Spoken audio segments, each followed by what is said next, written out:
여러분 안녕하십니까, 진성호입니다. 추미애 법무부 장관이 요즘 참 힘든 모양입니다.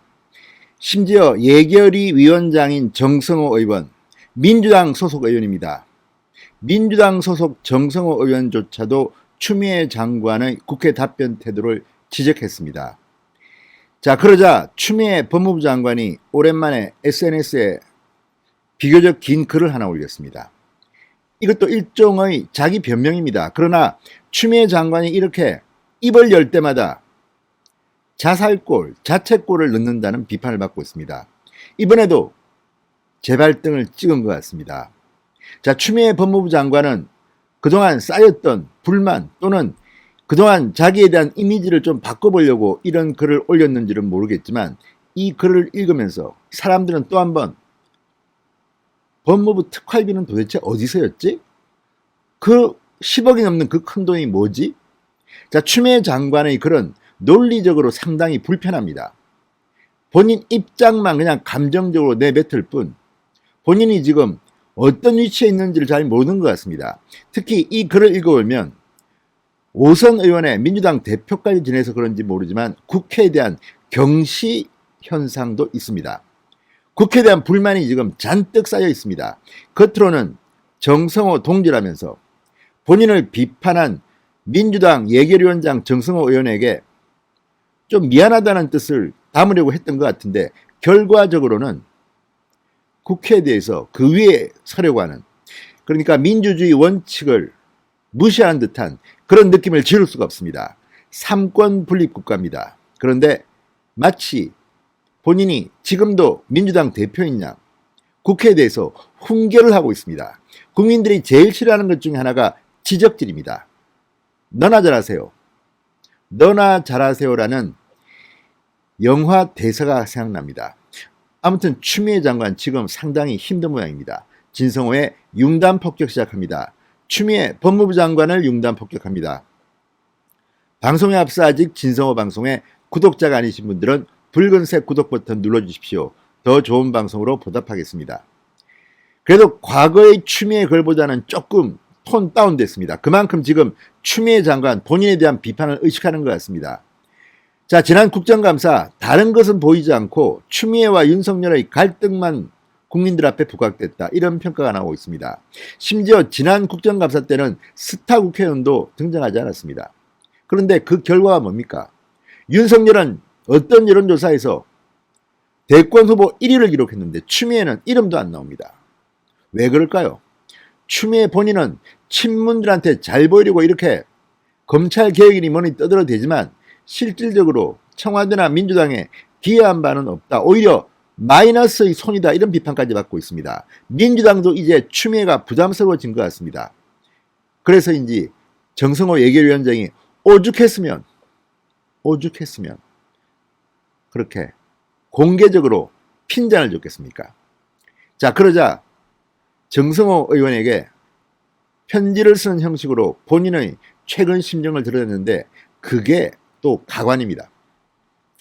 자, 정성호 민주당 의원 이 추미애 장관에게 한마디 했다가 이 친문 지지자들, 여권 지지자들한테 욕설과 항의 문자에 시달렸다고 합니다. 그리고 본인도 SNS에 글을 올려서 참 힘든 하루였다고 했습니다. 그러자 정성호 의원에게 추미애 장관이 어제 글을 하나 썼습니다. 우리는 민주당 동지다. 흔들리지 않고 이루어지는 개혁이 어디 있겠느냐고 했습니다. 그러면서 최근 법무부와 대검의 특활비, 특별활동비 문제를 거론하며 검찰총장과 대검을 감싸주고 싶은 야당이라 한들 지나치다. 우리 국회가 시정해야 할 문제도 부정할 수 없다, 이러면서 화살을 국회와 야당에 돌리기도 했습니다. 이걸 보면 추미애 장관은 자기가 있는 곳이 상석이라고 생각하는 것 같습니다. 국민들은 이런 걸 참 싫어합니다. 갑질한다고 합니다. 아무튼 본인은 그렇게 느끼지 않고 썼는지는 모르지만 이걸 읽으면 참으로 가관이라는 생각이 듭니다.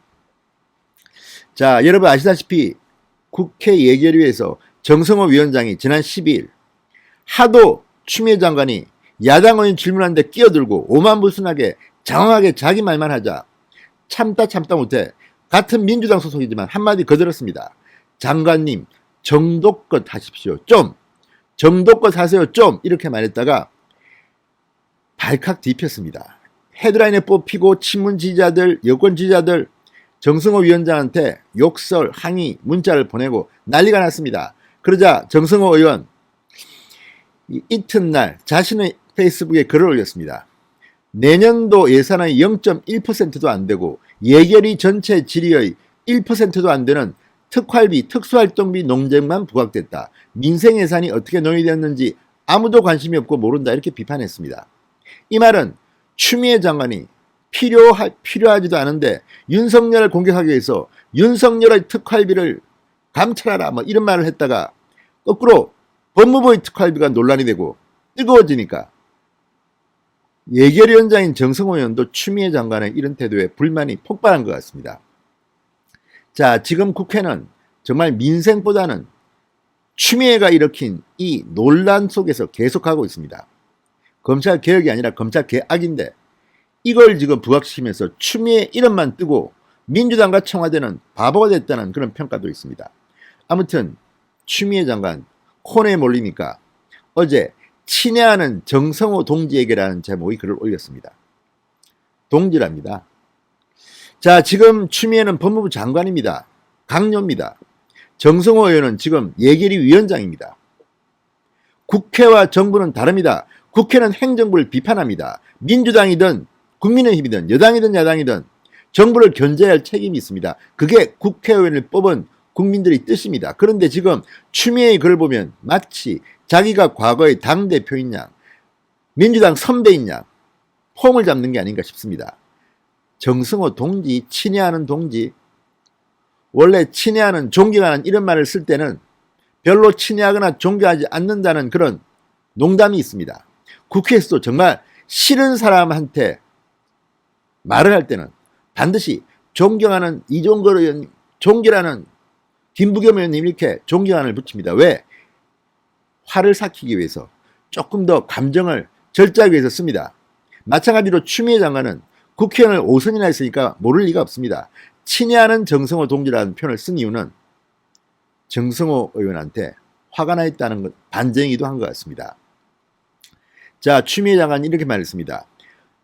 이 길의 끝에 이르기까지 서로 의심하지 말고 손 놓지 말자고 제가 당대표로서 동지들께 정권 출범 초에 드렸던 말씀이다. 우리는 함께하기로 한 민주당 동지다. 무슨 소리입니까? 지금 민주당 동지, 내가 민주당 대표했고 과거에 이런 말을 했으니까 알아서 따라와라는 아주 오만한 태도로 보입니다. 이낙연 대표는 지금 뭐합니까? 이렇게 오만불순한 강요들한테 경고 같은 거 해야 되는 거 아닙니까? 이낙연 대표도 지금 바보가 됐습니다. 국무총리까지 한 사람 아닙니까? 장관의 득목이 뭔지, 장관이 어떤 태도를 국회에 대해서 취해야 할지 알 겁니다. 겸손한 태도가 필요합니다. 억울하더라도 논리로서 대응해야지 이렇게 정치 지적질이라 하는 것이 맞겠습니까? 추미애 장관은 제목에서부터 그리고 자기 당대표 시절 이 말을 인용하는 그런 것부터 오만한 것입니다. 자, 그러면서 추미애는 이런 일이 야기된 근본적 이유가 국회 탓이라고 또 남 탓만 합니다. 국회 활동을 경험하고 국무위원으로 자리가 바뀐 입장에서 볼 때 우리 국회가 시정해야 할 문제도 부정할 수 없다. 인사청문회가 국무위원으로서 자질과 정치 역량을 검증하기보다 인신공격과 망신주기 때문에 자질을 갖춘 분이라도 쉽사리 국무위원 후보 되는 것부터 망설이는 것이다. 자, 이 말 과거에 민주당이 야당일 때 어떻게 했습니까? 새누리당이 여당일 때 이런 말들을 많이 했습니다. 인사청문회 제도 좀 바꾸자. 그때 반대했던 사람들이 누구죠? 권력을 잡으니까 이제 또 여야가 바뀌었습니다. 이런 것들도 장기적으로는 참 문제입니다. 어쨌든 인사청문회 때 도덕검증은 따로 하고 비밀리에 하고 정책검증 하자는 말은 많이 나왔습니다. 저는 이거는 개인적으로 필요할지도 모른다고 생각합니다. 그렇지만 이 말을 추미애가 하고 있다는 게 참 가소롭습니다. 나는 네가 지난 여름에 한 일을 알고 있기 때문입니다. 자, 그러면서 억울하다고 합니다. 공개된 회의에서도 질의나 토론도 상당한 문제가 있다. 장관에게 고성으로 반복된 질문을 퍼부으며 답변 기회를 주지 않고 윽박지르고 모욕을 주는 것을 바꾸지 않으면 심한 자괴감도 들고 지켜보는 국민 입장에서도 불편함과 정치 혐오를 가지게 될 것이다. 추미애 장관이 의원실에 어떻게 했는지 가슴에 손을 얹고 한번 반성해 보시기 바랍니다. 자, 그러면서 문제의 특활비 문제를 꺼냅니다. 특활비 몇십억을 감독기관에 사후보고조차 없이 쌈짓돈으로 쓸 수 있는 시대는 이미 지났다. 이미 국민이 용납하지 않는다. 법사위원들이 대검에 가서 문서검증을 했지만 자료를 제대로 확인조차 못한 채 돌아섰다. 자, 이게 바로 중요한 대목입니다. 특활비. 지금 대검의 특활비는 근거가 있는 돈입니다. 그러나 법무부의 특활비는 근거가 불투명합니다. 법무부의 특활비를 확실하게 알 수 있게 해야 됩니다. 그리고 문재인 청와대 과거에 뭐 특활비 없애야 되는 이런 소리 하다가 지금은 특활비 늘려야 된다고 합니다. 우리는 아주 아껴 쓰고 있다고 항변합니다. 없애십시오. 자, 어쨌든 이 특활비를 부각시키면 시킬수록 불리한 것은 청와대와 권력을 쥔 사람들입니다. 그들이 쓰는 겁니다. 권력을 가진 사람들이 쓰는 돈이 특수활동비입니다. 자, 그러면서 대검 눈에 박힌 대들보는 놔두고 법무부 눈엣 가시를 찾겠다고 혈안이 됐다 이렇게 비판했습니다. 참 가소롭습니다.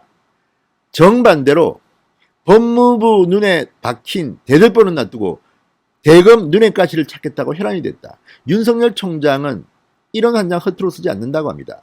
봉투 열어보지도 않고 그냥 보낸다고 합니다. 과거에도 그랬다고 합니다. 자, 어쨌든 추미애 장관이 꺼낸 이 논쟁의 시작이 특활비입니다. 본인이 이걸 알고 있는 모양입니다.